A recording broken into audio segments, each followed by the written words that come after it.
How does Bharat rise and fall? The picture of the ladder is especially for the Bharatvasis, that is, residents of Bharat. 5,000 years ago, there was the ancient deity religion, that is Adi Sanatan Devi Devta Dharma in Bharat. But the human beings have completely forgotten it. At present, all the Bharatvasis have forgotten their original religion and original task. So, they call themselves Hindu. There was one religion in the viceless world. There weren't vices there at all. There wasn't any vice at all. So, it is called the viceless world.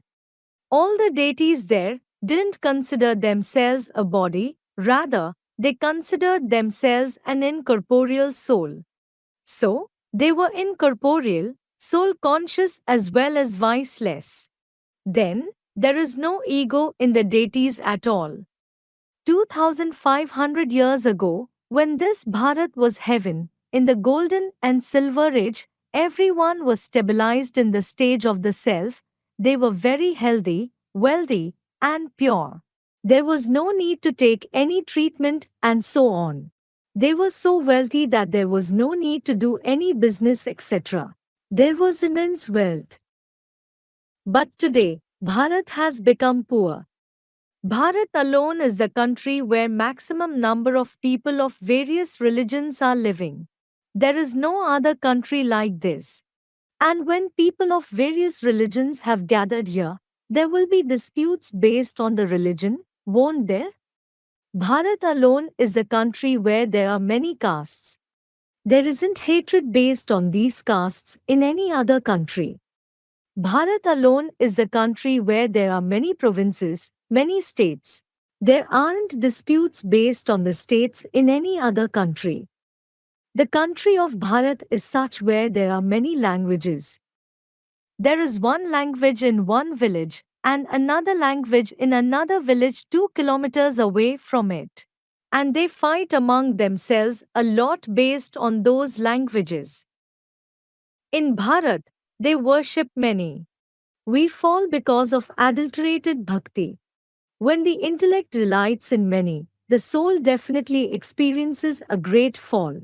People of other religions know their religion, their task, they know their religious father, their religious land, and their one religious book. Only the Bharatvasis are such that they don't know their religious father at all. When they don't know him at all, how will they believe in him? There is no land highly pure like Bharat at all, and when this very land of Bharat becomes tamsi, that is degraded, there is no religious land highly impure like it at all. Whoever becomes satopradhan to whatever extent, he also becomes tamsi to that extent. So, Bharat that was highly pure, that Bharat and Bharatvasis became highly impure. When people become impure, they just keep remembering in Bharat itself, O purifier of the impure, come. They don't remember like this in other countries, because the people of other religious lands and other countries don't become very impure and sorrowful at all, so they call him in Bharat alone. The one who liberates all of us from the bondage of sorrow is the one incorporeal, unique soul. We call him Shiv, and his Yadgar, those Shivling are found not just in Bharat, but in the other countries of the world too. It is written in the Gita, Yada yada hi dharmasya, glanir bhavati bharata. Chapter 4, Shloka 7, it means, whenever there is defamation of the religion and not just one religion, but there is defamation of all the religions, when the people of all the religions fight with each other, beat and kill each other, it is defamation, isn't it? Then, God comes. Mahashivratri is celebrated in Bharat alone, not in the foreign countries.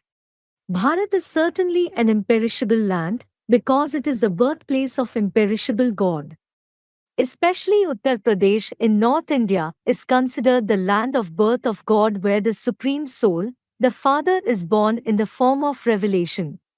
When that incorporeal Shiv comes in this world, The one who he enters is the first man of the world who is called as Adam by the Muslims. The progeny of Adam are men, that is Admi. What are we all? We are the progeny of Adam. The Christians call him Adam, the Jains call him Adinath, and he is called Adidev, that is the first deity among the Hindus. Tvam Adi Deva Purusha Purana, Gita chapter 11, Shlok 38. It means, the most ancient man is Adidev, Adi Narayan, the first Narayan, or Satya Narayan. There is no other Narayan before him at all. In his very remembrance, in the region of Bharat, the story of Satyanarayan, that is the true Narayan, is narrated in every house. When the story of Satyanarayan is narrated, it is proved that Satyanarayan will have struggled against falsity. It is said only in Bharat, Satyam, Shivam, Sundaram. That is, true, beneficial, beautiful. When true God arrives, he is called Sat. True God comes, teaches the knowledge of Rajyog, transforms the Iron Age and establishes the Golden Age. This is why the ancient Rajyog of Bharat is very famous. Bharat becomes impure through the color of the company of many, and just by coming in the color of the company of that one Adidev alias Adam, who has become complete, Bharat becomes pure.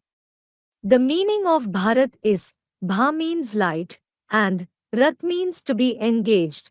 That is the one who remains engaged in the light of knowledge. Now, in the Iron Age, it is the fall of Bharat, and the Golden Age is called the rise.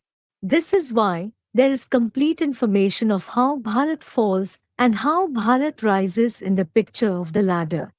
Om Shanti.